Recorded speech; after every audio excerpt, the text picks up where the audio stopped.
Hoje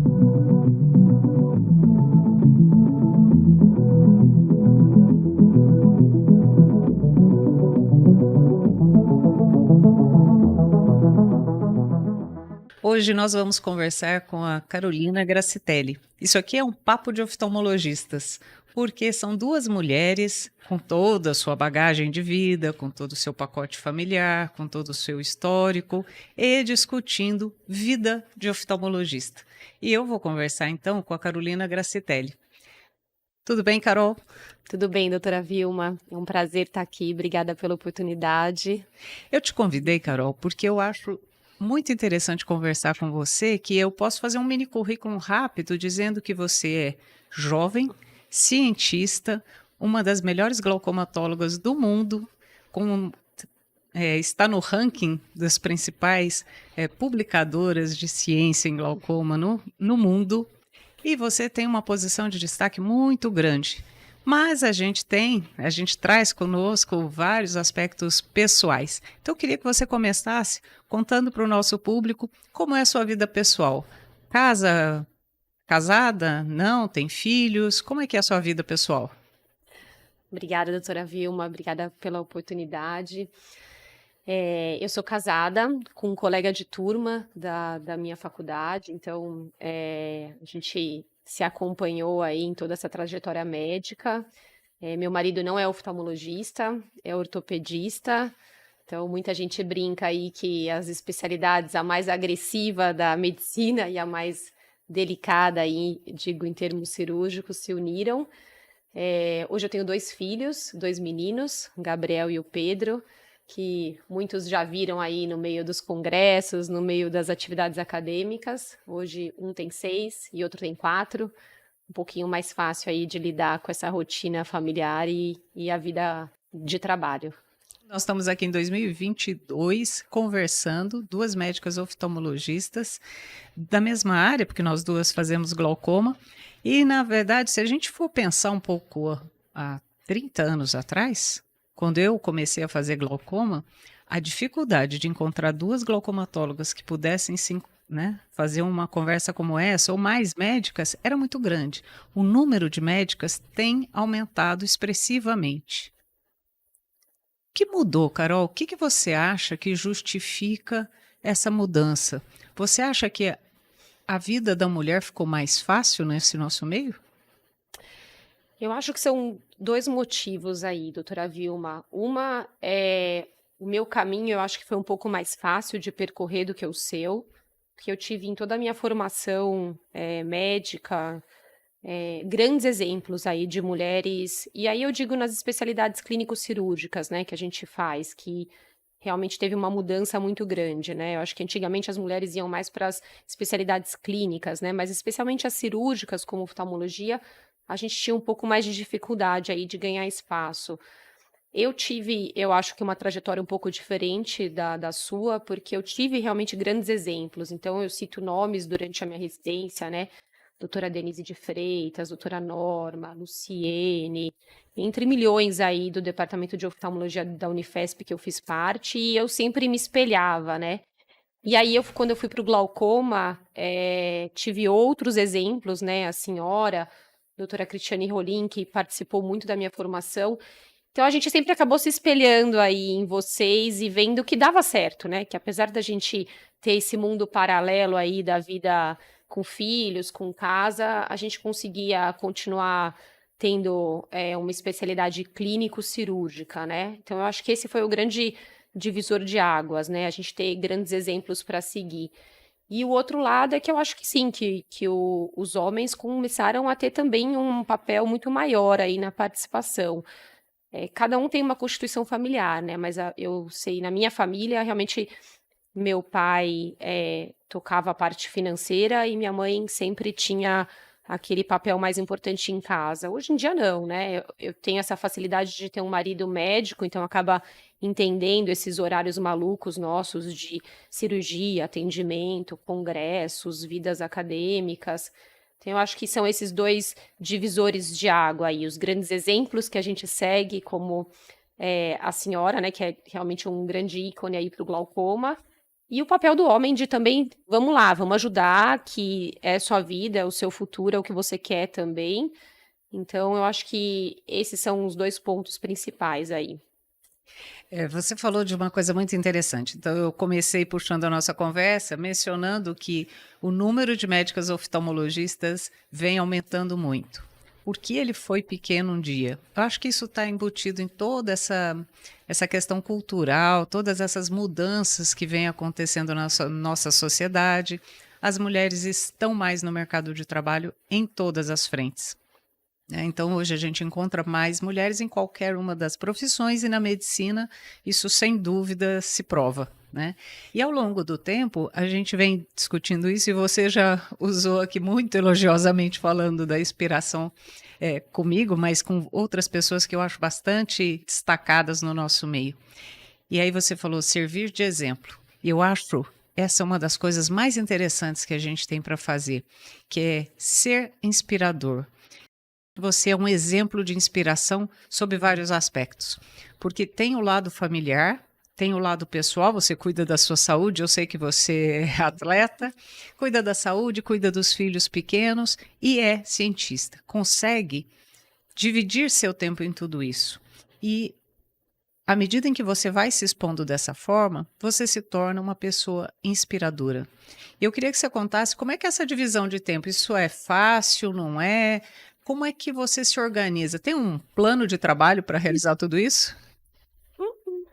Olha, na minha cabeça tá tudo muito bem organizado, mas talvez se você conversar com meu marido e com os meus sócios, eles vão achar que minha vida eles vão falar que minha vida é louca, né. Mas acho que sim, acho que, a gente precisa, acho que priorizar o que a gente gosta de fazer. Então eu acho que, assim, se eu fosse só mãe, eu acho que eu não seria feliz. Eu acho que, claro, a gente ama, né, os nossos filhos, a nossa família, mas quem gosta, né, do que faz, né, de sair para trabalhar e atender e operar, eu acho que não dá para abrir mão disso, né. Então isso é uma fase, essa fase mais difícil de filhos pequenos vai passar, depois tudo fica mais tranquilo, mas nessa fase mais difícil é organizar o tempo. Então, eu tenho um dia que eu só atendo, eu tenho um dia que eu só opero, eu deixo, deveria deixar mais, mas eu deixo um certo período para pesquisa, que é o que eu gosto bastante, e com a loucura do dia a dia, principalmente aqui no Brasil, é muito difícil fazer pesquisa, então você precisa ser bem catedrático, né, em dividir alguns períodos para isso, e outros períodos que aí a gente se desliga do mundo e realmente dá um tempo de qualidade para a família e para os filhos. Então, eu acho que priorizando o que você gosta de fazer e se organizando, dá para fazer tudo isso, né? Vocês são exemplos disso, né, doutora Vilma? Eu tô nessa jornada aí há 5, 6 anos, mas você faz isso há muitos anos, né? E outras pessoas, né, fazem isso. Eu lembro quando eu engravidei do meu segundo filho, eu mandei mensagem para a doutora Cris Rolim. E aí, como é que é ser mãe de dois meninos? Que são pessoas que a gente vê que conseguem fazer isso, né? E muitas outras especialistas em glaucoma conseguem fazer isso também. As meninas, as Heloísas, né? Conseguem atender, operar, ter filho e por aí vai, né? A gente tem que só organizar e não deixar de fazer o que a gente gosta, né? Não ser engolido pelas prioridades dos outros, né? E não a sua. Para nós que estamos no dia a dia e já levamos essa vida há algum tempo e nos encontramos regularmente e já sabemos que é possível dar conta dessa maratona toda, né? A gente já sabe que a gente precisa ter esses prazeres da vida e que tudo isso é transitório. A nossa capacidade intelectual ela é transitória, os filhos dentro de casa são transitórios, enfim, a gente precisa ir jogando um pouquinho de tempo para lá e para cá. O que me chama muito a atenção é que, por mais que nós tenhamos aqui já citado várias pessoas, nós ainda somos muito poucas, né? No contexto geral, quando você pega uma programação acadêmica, uma programação científica, nós somos muito poucas, né? E não estou buscando cotas, mas eu estou buscando uma questão de você ser exemplo, você ser inspiração, porque eu ouço muito isso dos residentes. Então, eu trouxe você aqui hoje justamente por essa conversa. A gente vê que as pessoas buscam inspirações.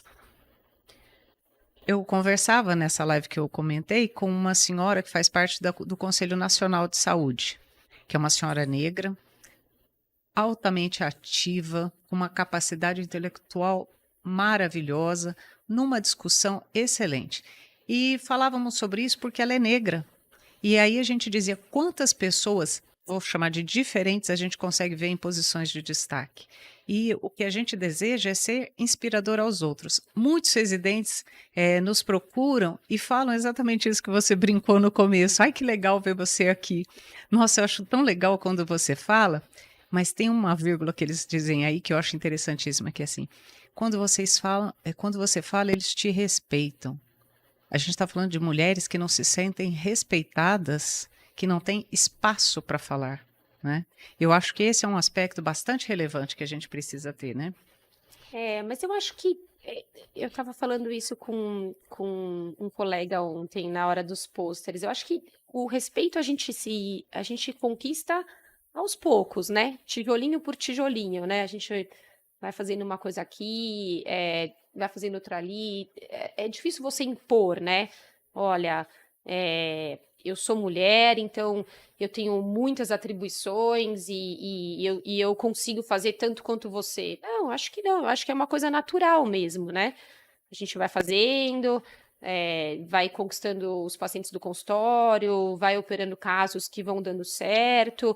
A vida acadêmica, ela vai te levando de um jeito muito natural, né?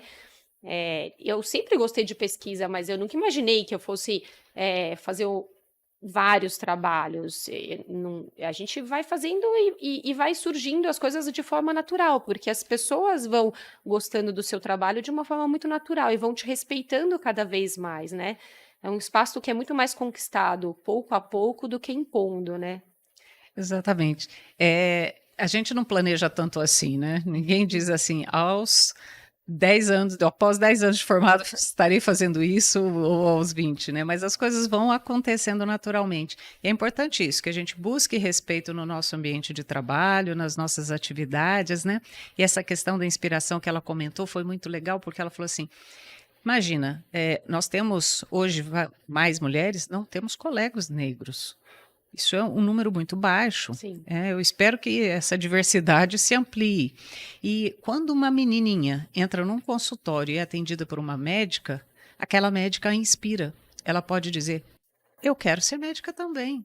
Quando ela chega Sim. lá e tem uma profissional negra, ela fala: oh, eu também posso. Então, a presença dessas pessoas nessas situações se torna inspiradora. E é isso que a gente precisa olhar para a nossa sociedade, cultivar, apoiar as pessoas que estão chegando, para que elas acabem ganhando esse papel, né? Com certeza. Você tem alguma inspiração em especial? Olha, eu tive várias, né? Eu não sou de uma família médica, muito menos oftalmologia. E durante a minha graduação, eu quis conhecer o departamento de oftalmologia, que era um departamento que naquela época era muito bem organizado, ainda é muito organizado, né? Continua, mas naquela época ele se destacava muito dos outros departamentos. E eu fui para oftalmologia por conta disso, né?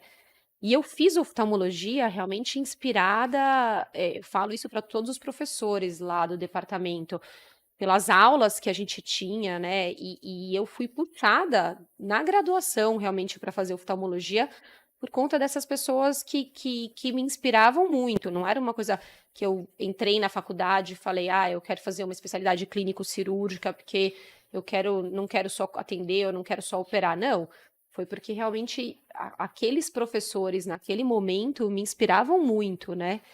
E como eu falei para a senhora no começo, já tinham grandes mulheres de destaque no departamento.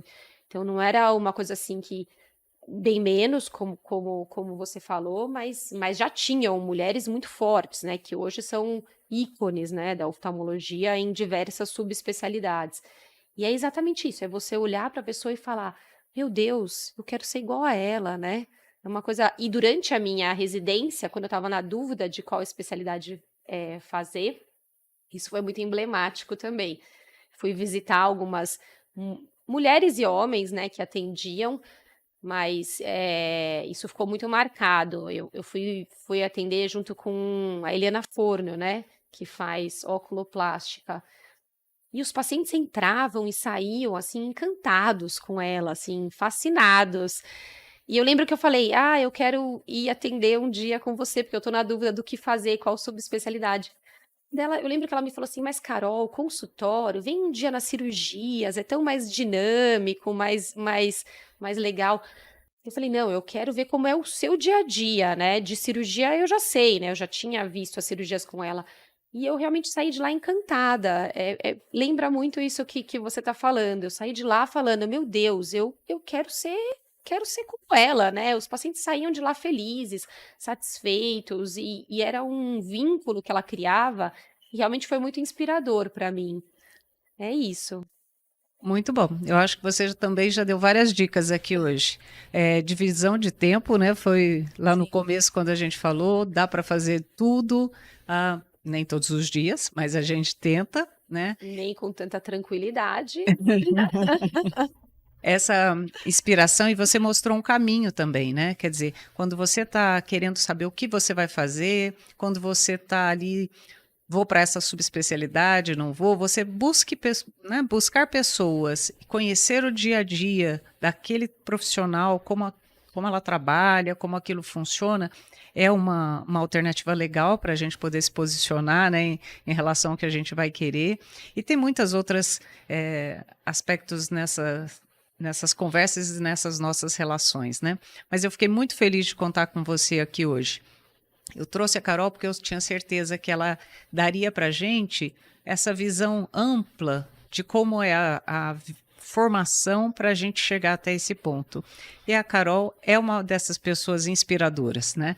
Uma jovem cientista, mãe, uma pessoa amiga, de fácil conversa, companheira que está aqui para ajudar a todos e que ela sirva de inspiração para muita gente, não só para as mulheres. Foi um prazer conversar com você hoje, Carol. Obrigada, doutora Vilma, foi um grande prazer estar aqui com vocês hoje.